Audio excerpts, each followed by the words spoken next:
Hey, welcome to Healthy Church Conference hosted by the Fellowship. I want to say thank you to Randy Harp and the director of the central office. He has put a lot of work and effort into making this happen. I also want to say thank you to Pastor Kevin Carson and Pastor Terry Thompson, as I know they're going to be speaking on being a healthy pastor, as well as what does it look like to have a healthy church. You know, the fellowship, why are we even here? Why are you gathered today? I want us to focus, I want us to maybe revisit and be reminded of why we're here.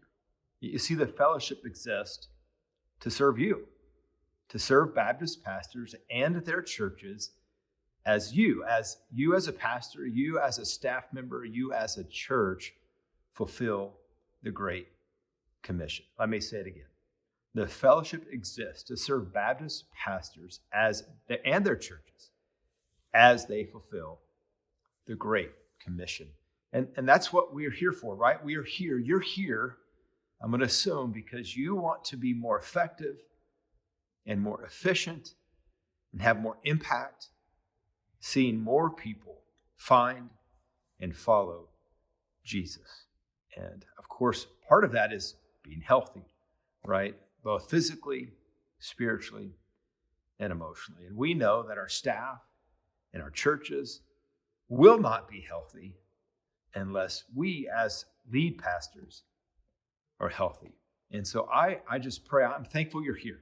You know, we've had some exciting things in the last few months and meetings. We've met with the executive team of the BBFI in Springfield at Graceville with Pastor Bob Stevenson hosting us. And then we met in San Antonio following the Texas Fellowship. Thank you, Robbie Pollard and all the Texas executive group that put that together. Thank you. It was a great meeting. And we got to hear from one of our own BBFI pastors, Bruce Garner, about this exact topic about being healthy. And one of the things that Pastor Bruce mentioned and really resonated with me was in John chapter 15.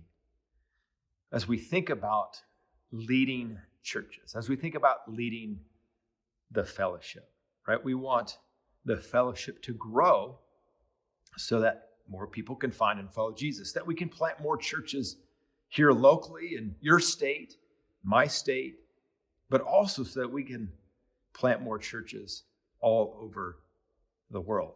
Every time I talk to John Connor up at the mission office and his team, I'm amazed at what God has done in and through the fellowship. And I'm encouraged as I see new state fellowships starting there in South Dakota. And I know you're going to hear about this in the future, but we're planning on having the national meeting in September in South Dakota in 2024. And I probably wasn't supposed to announce that yet, but I did.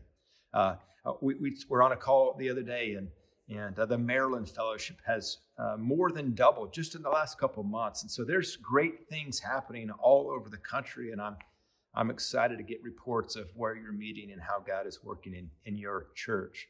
But I just want to, for the few minutes that I have, to focus on that thought. John chapter 15. Jesus asks us, tells us, commands us, reminds us, abide in me. Let me just read it for us. John 15, verse 4. Abide in me, and I in you. As the branch cannot bear fruit of itself unless it abides in the vine, neither can you unless you abide in me. Verse 5, I am the vine, you are the branches. He who abides in me and I in him bears much fruit. For without me, you can do nothing.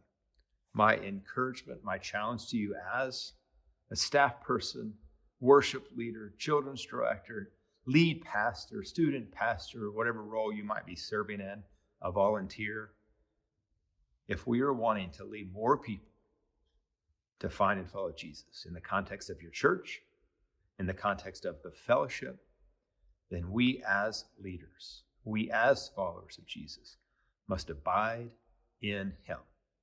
And if we will abide, he will provide and produce fruit in us and through us. Thank you for investing by being here today. I pray that you're encouraged. I pray that you're challenged. I pray that you're strengthened. And that together we can lead more people to find and follow Jesus.